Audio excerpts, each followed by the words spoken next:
সময় পরিবর্তনশীল, আমরাও পরিবর্তনশীল। সময় সবার কিন্তু একই রকম যায় না, চেঞ্জ হতেই থাকে, সিচুয়েশান চেঞ্জ হতে থাকে, স্থান পরিবর্তন হতে থাকে, আবার মানে ভাগ্যও পরিবর্তন হতে থাকে। আজকে ভালো সময়, কালকে যে খারাপ সময় আসবে না কেউ কিন্তু আমার বলতে পারে না।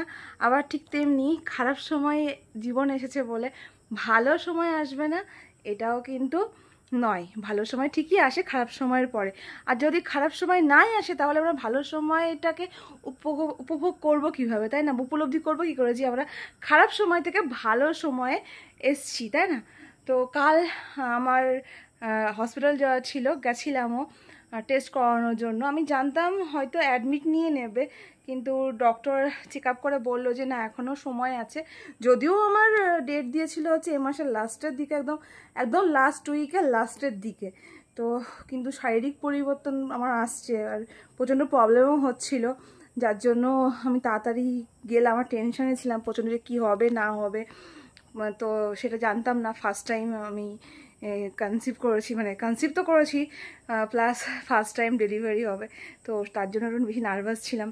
তো ডাক্তার দেখানোর পরে ডাক্তার সব কিছু চেক আপ করলো ওনাদের যেভাবে করণীয়। তো বলছে এখনও সময় আছে, আপনি লাস্ট ইউএসজিটা করিয়ে নিন, আর যে ব্লাড টেস্টগুলো ডক্টর দিয়েছে সেগুলো করিয়ে নিন, একবার চেক আপ করিয়ে নিন ডক্টরকে পার্সোনালি যেভাবে ডাক্তার বলেছেন।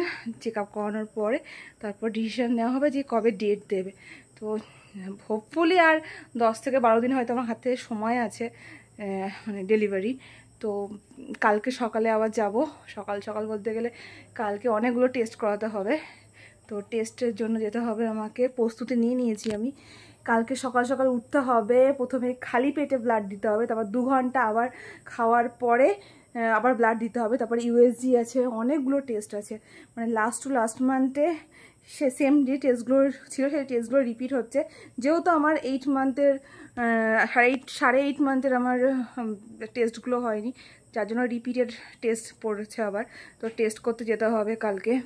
এবার ভাইকে বললাম, ভাই আমি তো নতুন বাড়ি যেখানে করেছি সেখান থেকে টেস্টের জায়গাটা অনেকটা দূরে, দূরে বলতে বেশি দূরে না, কিন্তু আমার জন্য এখন অনেক দূর মনে হচ্ছে, কারণ এতটা হেঁটে যেতে হবে আমাকে। তো ভাইকে বললাম, ভাই প্লিজ আমাকে গাড়িতে নিয়ে যাস, আমি একা যেতে পারবো না, প্রবলেম হবে আমার। তো ভাই বললো ঠিক আছে। কালকে আমার ভাইয়ের স্কুল ছিল, আজকে স্কুল কামাই করেছে। তো আমি ওকে বললাম প্লিজ কালকে দিনটাও তুই একটু কামাই করে নিস, কিছু করার নেই, কারণ আমি তো একা যেতে পারবো না।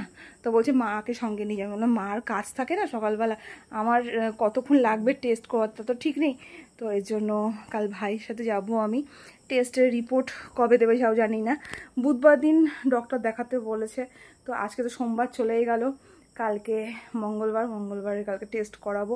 টেস্ট করিয়ে রিপোর্ট হাতে পাবো, তারপরে জানি না বুধবার দেখাতে পারবো কি না সেই সানডেতে গিয়ে।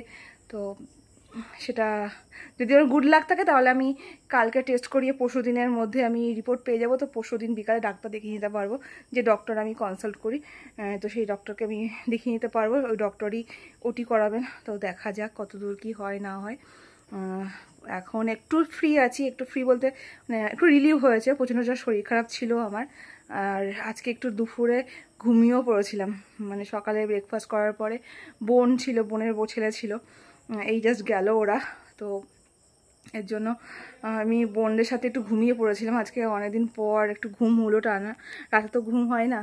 আর দেখি আজকে কি হয়। আজকে ওয়েদারটা প্রচণ্ড গরম ছিল, কালকের থেকে একটু গরম কম, তবুও ওয়েদারটা তো আমার কাছে অন্য ভালো না। একটু বৃষ্টি হলে খুব ভালো হতো আমার জন্য। তো এই মাত্র স্নান টান করে আসলাম, সন্ধ্যাবেলা ফ্রেশ হয়ে আসলাম। কালকে লং ভিডিও আবার কখন দেবো জানি না, আজকে তো লং ভিডিও বানানো হয়নি, এর জন্য এখন লং ভিডিওটা দিলাম। তো আমার পাশে থেকো, সঙ্গে থেকো, একই কথা বলবো, যদি নতুন হয়ে থাকো আমার চ্যানেলটাকে সাবস্ক্রাইব করে নিও বা ফলো বাটন টিপে দিও। আর কি বলা ছিল ভুলে গেছি, বাকিটা যদি মনে পড়ে আবার ভিডিও বানিয়ে দেবো আপলোড করে। তো চলো টাটা বাই বাই, ভালো থেকো ততক্ষণে, আর সবাইকে শুভ সন্ধ্যা।